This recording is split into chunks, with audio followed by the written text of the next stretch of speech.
My name's Steve Ramsden. I'm going to talk to you about using Itec's Invisiweld to weld together vinyl floor coverings. So first off, what I've done is I've made sure that I've got my pattern all in line, that the pattern underneath is in line with this. This being a wood plank with a very thin line on it, it's really quite important that I get this right. I'm going to cut the join just off of the line, not dead on the line, so that I keep it on one side and not the other. I'm going to use a straight edge. I'm going to put that on top of here, and it's really important that what I do is I cut this so that the bottom piece and the top piece are cut exactly the same, so that when they go together there's no gapping in it or anything like that. It's really tightly butted. I'm going to use a concave blade like that, not a straight blade. This tends to cut more upright and cuts the bottom layer at the same time as the top. That will cut more upright rather than down, but basically you need to keep it upright, not at an angle either way. Try and keep it as upright as possible. So all the way down, really good pressure on it.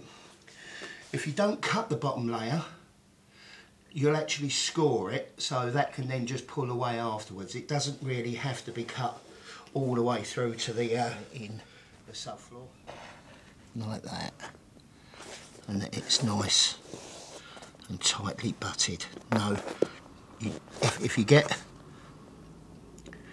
you've got that in it, it will not weld. So the best thing is that it's nice and tightly butted together. What we're going to do now is apply the masking tape. Okay, it's a special masking tape. It's not just ordinary masking tape. It's Werner Muller's masking tape. Special adhesive on it, will not be affected by the heat. I'm going to put this on there. Don't want to stretch it. I want to make sure that it's nice and flat. There's no ripples in it. I want to try and get it sort of even either side so that I have very little chance of the weld spilling over the top. I generally just use my thumb now. I feel that it's a lot better, and you can see this actually going a little bit see-through. It's white there, but if I run my thumbnail over it, it starts going see-through, and that just means that I've got as best a bond to the surface of the vinyl as I can possibly get. It's really easy to cut. Get back into that join and literally just run back down through that joint. You're only cutting the paper. So what I'm going to do now is just get my thumbnail and just run back over the top to make sure that it's in 100% contact with the surface of the vinyl. Before we go any further, I'll just explain about how this weld works. This is what's under the cap. I don't want to take the cap off and start telling you about it because it could drip out or it could start congealing or whatever. So you've got a needle, really sharp needle. That needs to go into that join and right down to the base of the vinyl, to the surface of the subfloor. The weld literally comes out of this piece just here and goes around the outside of the needle. So the needle will basically open up the join like that.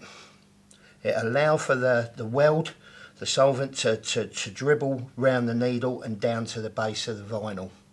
And then as you move it, then closes back again.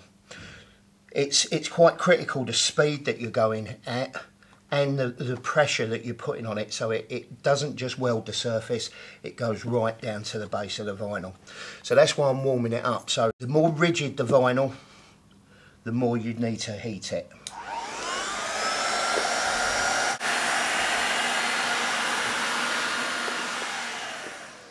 So that's the weld. This is a two-handed job. So it's an index finger on there. That does all of the work. It literally pushes it back and it's pushing it down.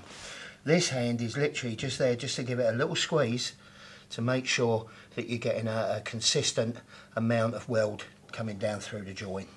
So you keep that top on there all the time. Nice and clean. Needle in there, right down all the way along making sure that you've got a nice 5mm bleed of weld all the way down to the base of the vinyl, and you get that 5mm bleed either side of the join and top of the tape. You'll see my index finger there is going white. That's the white knuckle bit, that's the one that's doing all the work, pressing down and pushing back. This, we just put the lid back on there just to protect the applicator there, make sure that it's not congealing or setting on top. We've had our cup of tea, or we've actually fitted the rest of the vinyl. We haven't been sitting around doing nothing, and now I just want to peel this back. I've just checked, you can see here that it's all nice and dry on the surface. 10-15 minutes, all depending on site conditions and airflow. If you wanted, you could actually set up a fan. You could actually get it down to about 5 minutes, and then what we're going to do is just get that and just peel this back. It has left no residue of adhesive where we've heated it up with the hot air gun. If you use normal stuff, it can literally melt the adhesive and leave that on the surface. If you take a close look at it, if I can take a close look at it, you literally cannot see a line in there at all. If you had a join there, you'd literally, if you look close enough, you'd be able to see the cut. But there is no cut in there anymore because it's literally fused together. That now will stay as it is until the material is thrown away, until they get bored with it or it wears out or whatever. That will stay exactly like that. It will not open up. It will not get any dirt or moisture ingress in there. That's how it will look from now until the day that it's lifted and changed.